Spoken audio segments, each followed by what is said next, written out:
Welcome to the Tipping Point Show. I am Jimmy Evans, and today we have a great program for you. I'm joined by a special guest talking about a fascinating subject. Josh Peck works in full-time ministry with Skywatch TV as a documentary filmmaker. He is also the author of numerous best-selling books. Josh is founder of Daily Renegade, where he's hosted a variety of shows and podcasts, and he's been featured on numerous television and radio shows. And today we're going to be talking about a book that Josh wrote with Tom Horn called Abaddon Ascending, and the subtitle here is The Ancient Conspiracy at the Center of CERN's Most Secretive Mission. It says Technology and Bible Prophecy Collide. Josh, thanks for joining me today. Thank you so much for having me. It's a pleasure. Well, this is, and Tom is my dear friend, but you guys did a tremendous amount of research in writing this book. And we appreciate your research very much. Now, we're going to talk, first of all, about just kind of the general science. Now, we're talking about quantum physics, so I don't want the average person out there to go cross-eyed because, I'm not on that level either. Now, we're going somewhere with this because there's a major international project called CERN, and we're going to talk about that later.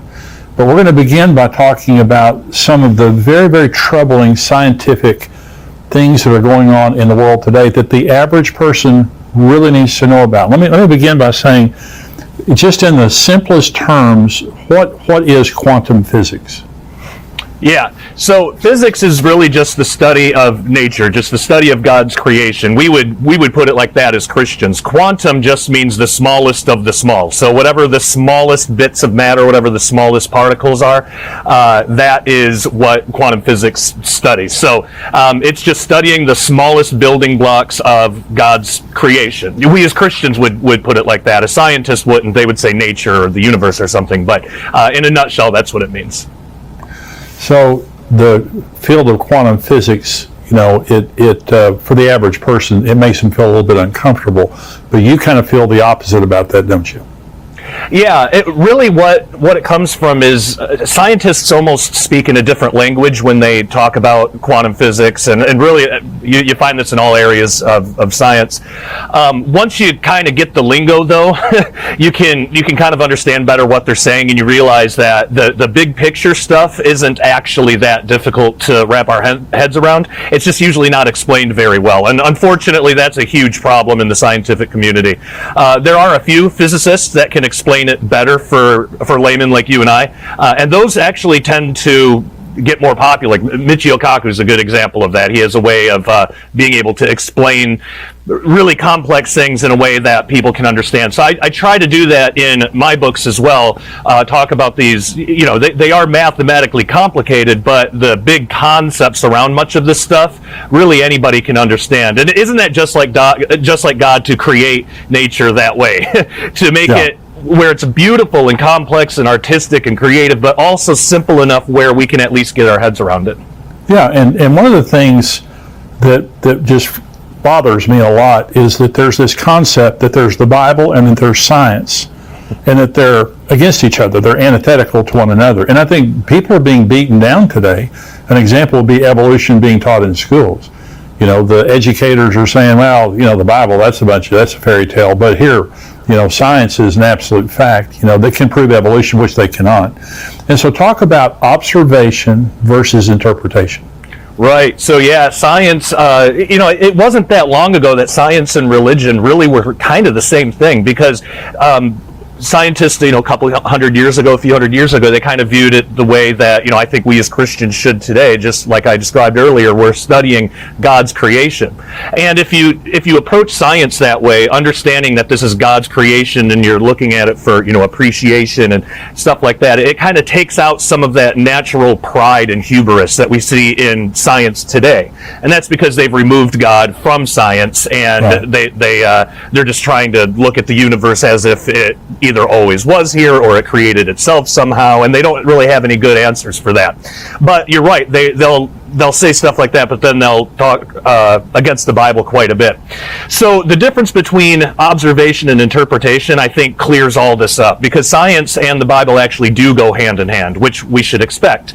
Science is just studying God's creation. God also wrote the Bible, and inspired through his people. So when an observation is made, let's take science. When an observation is made, everybody in the room that's observing that's seeing that, should be able to objectively agree of what's happening. But what does it mean? That's where scientists kind of go all over the place, and some stay middle of the road, some go way off into left field. We even see this with just Christians in the Bible. We can all agree that a Bible verse exists, like John 1:1. We can all agree that exists. But what does that mean? Now, there's a whole bunch of debate about that, and really any Bible verse is like that. So that's the difference between observation, which is just agreeing what the objective reality is, and then interpretation. So the observations, the objective reality of the Bible, the objective truth that it teaches, and the objective observations of science really do go hand in hand. What disagrees are the interpretations. So, for example, there was a physicist that I was watching one of his lectures, and it was actually a debate. He was debating a Christian, and this physicist said, well, we know that there can't be an afterlife because there's no quantum field to take the information anywhere. Now, that is like the most ridiculous thing, and frankly, not a very smart thing for a physicist to say, because an afterlife is those kinds of comments are very intimidating. To the average Christian. It sits them down, and it's just kind of like, well, I'm going to keep my mouth shut because this guy's a scientist here, but go ahead. Yeah, and they'll talk as if it's a proven thing. But what the physicist doesn't realize is if there's an afterlife, that's something outside of physical reality. Quantum fields are just what reality is made of. That's all it describes.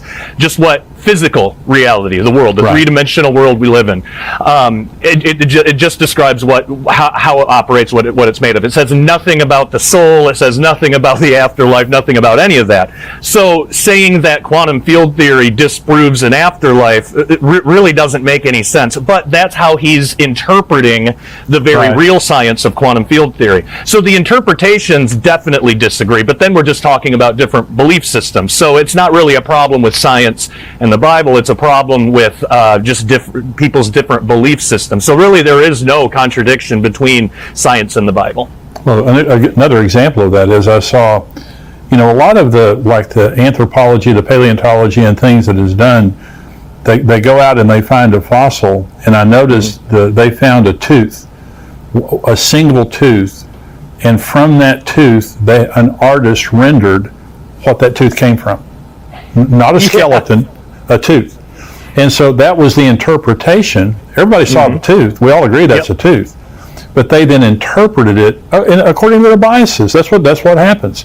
And we have to understand, and that's why I appreciate you being on the show. We have to understand, not everyone in the scientific community is an atheist or an agnostic or an unbeliever, but most of them are.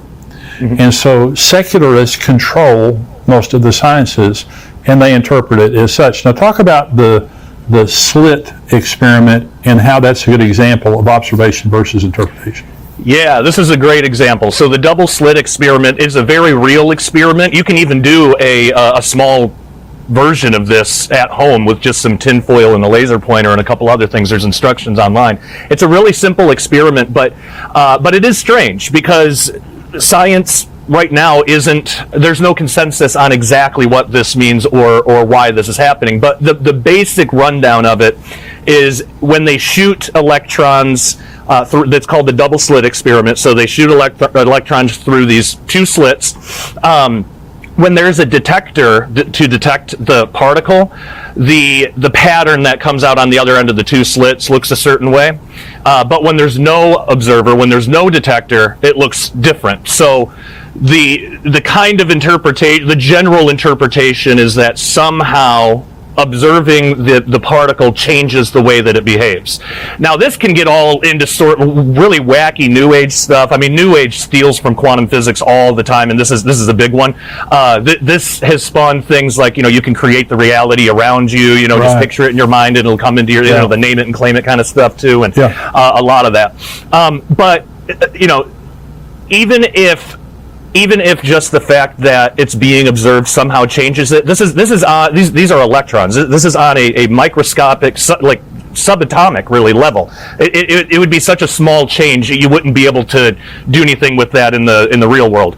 But more than that, there's simpler ways to look at this. When you have a detector, well, you're adding a detector, so you're adding a whole clump of particles, which naturally would interfere with the path of this one electron. So it could be as simple as that. So the observation is that there's different patterns based on whether the particle is observed or not. But the interpretation, why is that happening? Is it because we control reality with our thoughts, or is it just because we're putting a big clump of particles right next to it? So of course, those particles have fields and energies and like all these different things. Of course, there's going to be some kind of interaction. So it's more than likely probably that. But again, a lot of scientists and New Agers and stuff, they want to take this stuff really far and push it as far as it can go because it sells books, it gets clicks on websites, people get excited about that kind of stuff. But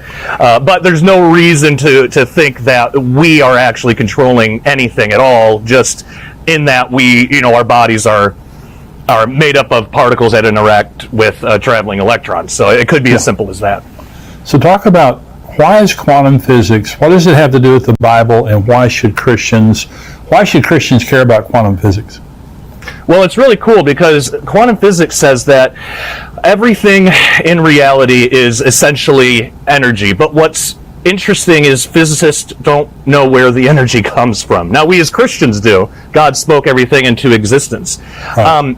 But this energy is still being sustained from somewhere. And in fact, depending on which physicist you talk to, some physicists will even admit, well, we know that the energy comes from somewhere, and we even know that it can't be from our three-dimensional universe. It's somewhere outside of it. And most physicists, that's as far as they'll go, because that's a little too close to saying that, hey, maybe God exists, That's right. So even just from that standpoint, having a basic understanding of quantum physics is, I think, beneficial for the Christian if the Christian is important or interested in that topic, but also just to disarm against deception, because again, we have scientists will just flat out lie about what certain experiments mean and what absolutely.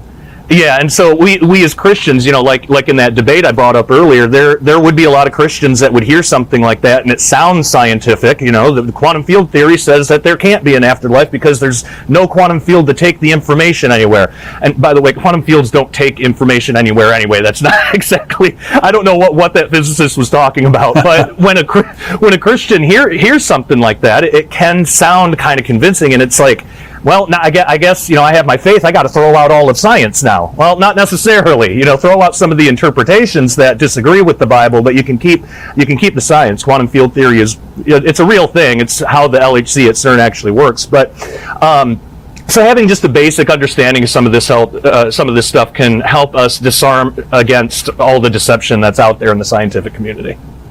We're going somewhere, for all of you who are watching, we're going somewhere with this conversation, and we're starting at the beginning by talking about this because we're going to talk about CERN. And this CERN is a huge project that is going on right now. I believe it's over in Europe, and it's affecting all of the world. It has incredible spiritual implications, prophetic implications, and Josh is going to be explaining that to us. And so we're just kind of taking one step at a time. Dr. Hugh Ross, Josh, who is an astrophysicist, he's someone that kind of writes in language that I understand. And he received Christ by reading the Bible.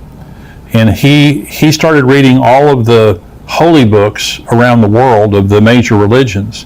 And he said scientifically they're all just a bunch of rubbish. First of all, there wasn't anything specifically said that could be proven scientifically. He said then he got to the Bible. And when he started reading the Bible, first of all, there are 12 creation accounts in Genesis 1. And so in other words, Moses, who was not a scientist, Hugh Ross said they're all in the exact order they have to be in. And if they were in any different order, it would disprove the Bible in the first chapter. And the chances of Moses getting those right by accident are 1 in 49 million. And so he starts in Genesis 1 and reads the creation account. And he said, as I read through the Bible, I realized this is a scientifically accurate book. that makes very specific claims about its scientific accuracy. Job said, and the Psalm says, God stretched out the universe. How did they know that the universe was expanding? All those kinds of statements like that. And so for believers, the reason that we're doing this program is to help you to understand. Do not be intimidated by all the scientific talk of the people out there. And people are saying the Bible is just an unscientific book. There's no science behind it. In fact, many people say science disproves the Bible. What do you say about that, Josh? Yeah, that's one of their interpretations. They say that there's physicists out there that are really, really like militantly almost against the Bible. Like Lawrence Krauss is one of them. He'll even go on podcast and say that religion offers nobody anything, that the Bible was just written by goat herders, which isn't that kind of insulting? I mean, have you tried herding goats? I don't know how to do it. Why would that? Exactly. Why would that mean that somebody's stupid? Like, but no. When you read it, I mean, there's actual quantum physics in there. I mean, in the first chapter of Ezekiel, when it talks about these amazing heavenly beings like descending out of this whirlwind. Well, the way that they're described, it's almost like these four beings are kind of fused together in really weird, odd ways. What that actually is, there's a scientific principle there called extra-dimensional unfolding. And I know that sounds like a big word, and scientists do this all the time. I think part of it is humorous. They name things like this so it sounds more complicated than what it is. Right. All it really is imagine there's like a two-dimensional universe that's just flat on your tabletop. Well, if I put a cube down there, how can I show that cube to the two-dimensional being that doesn't have up or down? You know, If they looked at it, they would just see a square. Well, I could unfold it, and if you unfold a cube, then, you lay it out flat. It actually looks like a cross. But then they can at least have access to all of the information of that cube. They won't be able to put it together in their head what it fully looks like. Well, so the thought experiment that is used to explain how a four-dimensional object could be unfolded into our own three-dimensional universe. So right. A hypercube. If you unfolded it, it actually would look like, in our universe, and we'd be able to see it, it would look like a cross with two extra arms, kind of, wow. made of cubes. So, but if you did that again, like if you did that too many times, eventually these parts, like if you tried to unfold it again to show that to a two-dimensional being this time, some of those flaps are going to start to overlap, and to the flatlander, to the two-dimensional being, it would look like those parts were melding together, and that is exactly what Ezekiel describes. And so we're seeing something that actually has a scientific name to it. It's only a few decades old, yet somehow Ezekiel 2,600 years ago was able to, it's because he was just describing what he saw. He didn't know anything about quantum physics, but we can actually show that now, which is really phenomenal. So yeah, it's all over in the Bible. So talk about dark matter from a scientific perspective, but a Christian might interpret it differently. Yeah. So dark matter, basically, it's a word given to really a mystery. So when scientists look at galaxies, they realize there's not enough matter in the galaxies to create enough gravity to keep galaxies together based on how fast they're spinning. Because when you spin, so just imagine taking a yo-yo and whipping it around. The yo-yo at the end, because the centrifugal force stays in orbit around where you're spinning. The galaxies work the same exact way. But through their measurements, through math and stuff, they're able to show that these galaxies, all of these galaxies, should have already flown apart. They're being held together by something. And it's something that's creating gravity, and it's something that we can't see, we can't detect, we have no idea what it is. There's a couple theories out there. One theory is that they could just be, they call them dark particles basically, but dark matter particles. They're just loose particles. They don't connect together, but they're spread out all over. Collectively, they have enough gravity, but they don't ever bind. They don't interact with ordinary matter. So that it could be something like that. But I think another really interesting possibility is there are theories and even mathematical equations and stuff to show that gravity, well, first, gravity is one of four forces in the universe, and for some reason it's the weakest one, like by far. The other three are pretty equal, but gravity is really weak for some reason compared to the other three. You could demonstrate this easily on your desk. You just take a paper clip, put it on your desk, and gravity's holding that down. Now get the weakest kitchen magnet that you have and put it on the paper clip, and it's going to overcome the force of gravity there. So scientists have been wondering for a long time, well, why is that? Why is gravity so much weaker? And the possibility is that gravitons, the way they've been able to show in mathematics, so the graviton hasn't been discovered officially yet, but they know that it exists because there's a gravitational field, and the field is what produces the particles. So if there's a gravity field, there's a graviton. But what they've been able to show through math is that if higher dimensions do exist, if there is a fourth dimension of space somewhere, gravitons would have the unique ability to actually bleed into these other universes, and possibly that's why gravity is so much weaker than the other forces. Well, if that's true, the opposite would be true as well. If there's four-dimensional or higher dimensional matter out there in the universe, the gravity from that would affect our universe too.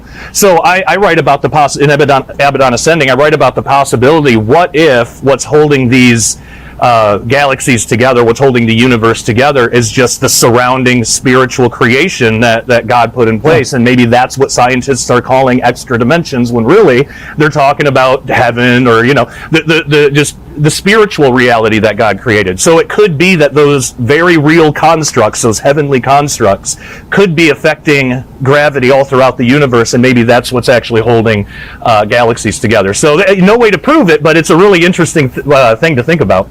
Well, it's interesting that science can't tap into it, and that in itself shows you it's not of a scientific value or scientific nature, not science as we know it. Talk about the rainbow gravity theory and why that's dangerous for Christians. Yeah. So a few years ago, there was a theory put out, and these kind of things happen all the time. So rainbow gravity theory is a good example of a common trend. The trend is basically science will come out with a theory and say, if this is true, then it disproves this certain thing about God. I mean, they're like obsessed with the Bible with how much they hate it. But so specifically with rainbow gravity theory, the only thing that it says, and I picked this one because to me it was the most ridiculous, the only thing the theory actually says is that gravity just affects different wavelengths of light differently. So not a big deal. Gravity would be a little stronger for like a red wavelength than maybe a blue or green. So they call it rainbow gravity. The idea is if you saw light go into a black hole, because because gravity operates differently on different wavelengths, you would actually see a rainbow. So, okay, kind of cool thought. But then somehow, and I've never gotten a good explanation of this, somehow they said that if that is true, then it means that the universe could not have been created by God, and there can't be a God, there can't be a point of creation, and I don't know how they reached that, how they bridged that gap, but somehow they did. So I wrote about it in the book, and I said, first, keep your eye on rainbow gravity theory, because that second part is just the interpretation. It would not mean that. All it would mean is exactly what the theory says, that gravity operates differently on different wavelengths. I don't know why that would have to mean that the universe is infinitely old, or there's no God, or there's no time, or whatever they were trying to say with it. But they do this a lot. So I haven't heard anything about it in the past few years. I'm imagining that theory probably died, but who knows? It's something to keep an eye out for. But the main thing is that that's just one example of a larger problem. Every couple of months, there's going to be a new article coming out, where some scientists is saying, okay, here's a theory, and if this is true, it proves there can't be a God. So yeah, that's in a nutshell, that's rainbow gravity theory. If it does turn out to be true, I mean, imagine that. There could be a day where, a Christian gets up, turns on the news, and the news reporter is saying, well, scientists have proven rainbow gravity theory, and we now know that there is no God. And we wouldn't know that, but hearing that on the news could be really jarring for a Christian, and then the Christian would say, well, I got to just throw out science altogether. Science is saying there's no God, so science can't be real. No, that's not exactly what's happening. It's the interpretation that they're putting on the experiment or the discovery or the mathematical theorem or whatever. It's just the interpretation that clashes. So that whole thing about God not existing, that would be an interpretation of something that may be like a real natural phenomenon. Well, going back to the theory of evolution, it's a theory. Yeah. It cannot be observed. It cannot be replicated. But now I do a teaching on this. But Charles Darwin doubted evolution. There's a book that thick called Darwin's Doubts. And one of the things that caused him to doubt evolution was the human eye. The human eye is incredibly sophisticated. And in his book, Origin of Species, he talks about it. He said, I agree, it's absurd to believe that the human eye could come from chance. Okay. Then he explains it away. But what Charles Darwin didn't know is every cell in our body has a 4 billion letter long coded sequence. It's a code. And if there's a code, there had to be someone that writes that code. There's no such thing as a computer code without a computer programmer. Okay. And so he didn't know about the human DNA. I do not believe he would have ever published Origin of Species had he known about DNA. The other thing is the theory of relativity, E equals mc squared. Einstein proved that time and space are created dimensions. Okay. Yeah. In other words, there has to be a creator. Yep. And so all of this nonsense, you've done such a great job of explaining all these things. And what we want to do then, this is the prep for the next show that's going to be a barn burner. We're talking about CERN. But what we're trying to do to Christians out there is stop believing lies from the scientific community when they're trying to disprove the Bible, and have confidence in your God and in your Bible that they're true.